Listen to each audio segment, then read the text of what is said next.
ஆண்டாள்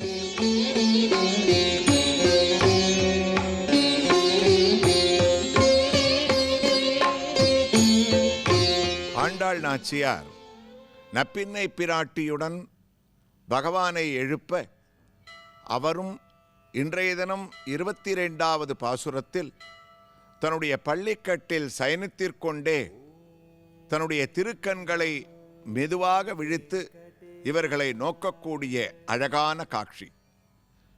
அந்த மூடியிருக்கக்கூடிய திருக்கதவுகளின் வழியாக ஆண்டாள் கோஷ்டியினர் சற்றே கண்ணனை நோக்க அவரும் தன்னுடைய கண்கள் பாதி திறந்தும் பாதி மூடியிருக்கக்கூடிய அழகை ரசித்து கொண்டே அங்கன்மா ஞாலத் அரசர் அபிமான பங்கமாய் வந்து நின் பள்ளிக்கட்டிற்கீழே சங்கமிருப்பார் போல் வந்து தலை பெய்தோம். கண்ணா, நீ சயனித்துக் கொண்டிருக்கக்கூடிய பள்ளிக்கட்டிற் சாமான்யமான கட்டிலா?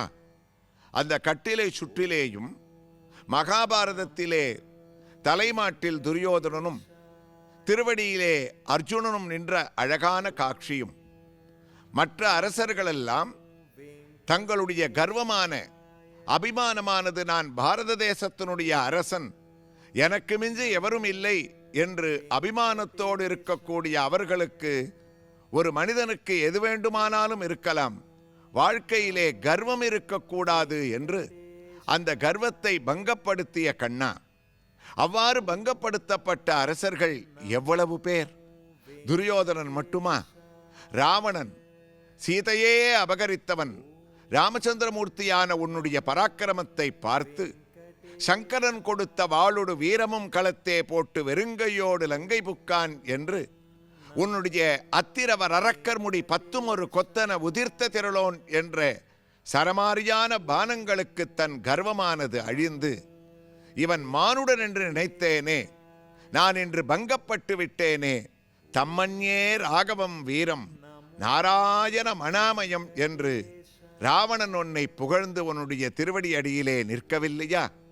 இதுபோன்று எத்தனை அசுரர்கள், ஏன் மகாபலி சக்கரவர்த்தி உன்னிடத்தில் யுத்தமே செய்யாமல் தன்னுடைய ஐஸ்வர்ய கர்வம் அடங்கி பாதம் மூர்த்தினி பிரணய பகவன் இத்தியகம்பம் வதந்தம் என்று இரக்கமன் கொடுத்தவர்க்கு இரக்கம் ஒன்றுமின்றியே பறக்க வைத்தளந்து கொண்ட பர்பபாதனான உன்னுடைய பள்ளிக்கட்டிற்கீழே மகாபலியானவன் அவ்வளவு ஐஸ்வர்யமும் அடங்கி நிற்கவில்லையா?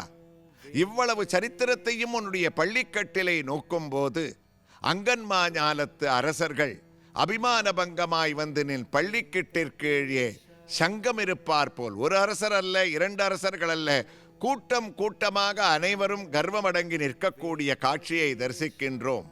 பள்ளிக்கட்டிற்கீழ் சங்கமிருப்பார் போல் நாங்கள் கர்வத்தோடு வரவில்லை, பக்தியோடு வந்து தலை பெய்தோம். உன்னிடத்திலே உன்னுடைய திவ்ய தரிசனத்தை நாங்கள் வந்து அடைந்து கொண்டிருக்கின்றோம். நீ உன்னுடைய சயன கோலத்திலிருந்து யார் பாசுரங்களை கூறுவது என்று சற்றே எங்களை நோக்கும் போது, ஆகா கண்ணா, உன்னுடைய கண் அழகு இருக்கின்றதே, கிங்கினி வாய் செய்த தாமரை பூ போலே செங்கன் சிறு சிறிதே எம்மேல் விழியாவோ? அந்த சிறு குழந்தைகளுக்கு இடுப்பிலே கட்டப்பட்ட அரணாளில் ஒரு அழகான கிங்கினியானது, அதாவது ஒரு சலங்கையானது இருக்குமா. தாய்மார்கள் அந்த குழந்தை தவழ தவழ நடக்கும் போதும் தவழும் போதும் அந்த சங்கிலியானது சலங்கையானது அசைந்து அசைந்து அதிலே இருக்கக்கூடிய சதங்கையிலிருந்து ஓசைகள் கிளம்ப வேண்டும் என்பதற்காக அந்த சலங்கையை பாதி திறந்தும் பாடி மூதியும் வைத்திருப்பார்கள். அதே போன்று உன்னுடைய திருக்கண்கள் பாதி திறந்தும் பாதி மூடியும் அழகான ஒரு திருக்காட்சியை நாங்கள் ரசிக்கும் போது அந்த சதங்கை என்றோ, ஏன் யசோதையம்மாள் உனக்கு இடுப்பிலே கட்டிய தாமோதரனான சலங்கையும் எங்களுக்கு நினைவுக்கு வருகின்றதே.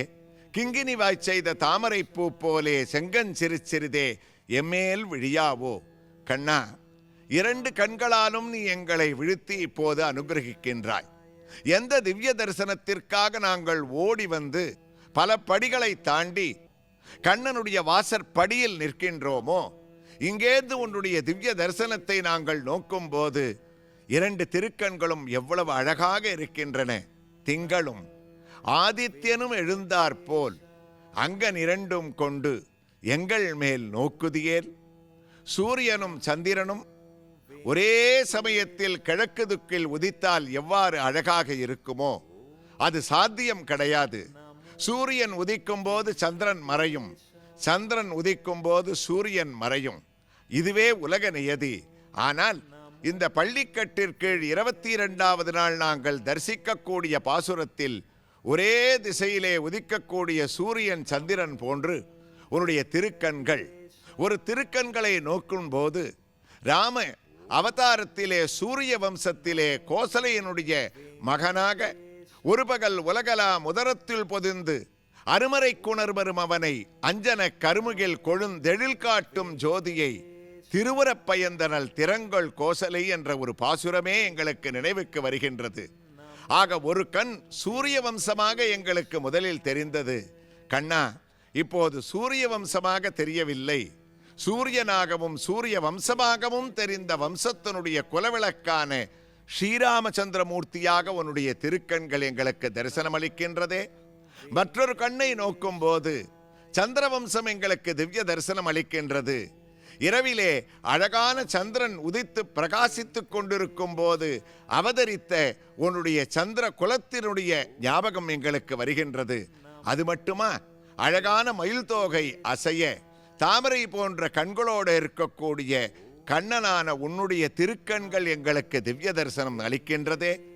ஆக சூரியனாகவும் சந்திரனாகவும் ராமனாகவும் ஸ்ரீகிருஷ்ணனாகவும் திங்களும் ஆதித்யனும் எழுந்தார் போல் அங்கனிரண்டும் கொண்டு எங்கள் மேல் நோக்குதியேல். நாங்கள் பட்ட ஒரு கஷ்டம், நாங்கள் அடைந்த பயன் இன்றைய தினம் கண்ணா உன்னுடைய இரு திருக்கண்களாலும் எங்களை நோக்கக்கூடிய அழகு இருக்கின்றதே, அதனால் எங்களுக்கு என்ன பலன் ஏற்பட போகின்றது என்று தேவரீர் கேட்கின்றீரோ? நான் நோக்குகின்றேன், உங்களுக்கு அதனால் என்ன பலன், தரிசனத்தை அடையலாம் என்று மட்டும் சொல்லக்கூடாது. எங்கள் மேல் சாபம் இழிந்தேலோர் எம்பாவாய். ஆண்டாள் நாச்சியார் பூர்த்தி பண்ணக்கூடிய அழகான வரிகள். கிருஷ்ணா, உன்னுடைய பார்வை எங்களுக்கு பட்டால் அனைவரும் கூறுவார்கள் பாபமானது நீங்கும் என்று. நான் பாசுரத்தை எங்கள் மேல் பாவம் நீங்கு என்று வர்ணிக்கவில்லை, எங்கள் மேல் சாபம் இழிந்தேலோர் எம்பாவாய். பாவம் என்பது வேறு, சாபம் என்பது வேறு.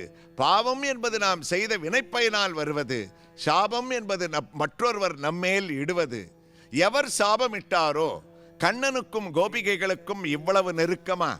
இவ்வளவு கண்ணன் கோபிகைகள் பேல் ஆசையாக இருக்கின்றானே, எவருடைய சாபமோ எங்களுக்கு தெரியவில்லை.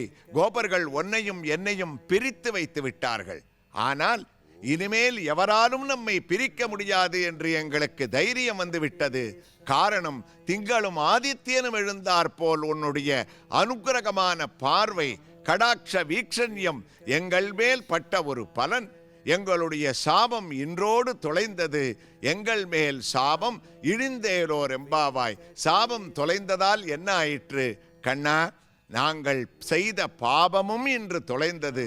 ஆக சாபம் பாபம் இரண்டும் இரண்டு கண்களுடைய ஒரு பார்வையினால் எங்களுக்கு அழகான அனுக்கிரகத்தை பெற்றுத்தந்தது என்று ஆண்டாள் நாச்சியார் இன்றைய தினத்திலே கண்ணனை நெருங்க வேண்டும் என்று மார்கழி திங்கள் என்று முதல் நாள் ஆரம்பித்தவள் முதல் கட்ட பயனை அடையக்கூடிய அழகான பாசுரம் அங்கன்மா ஞாலத்து என்ற பாசுரம்.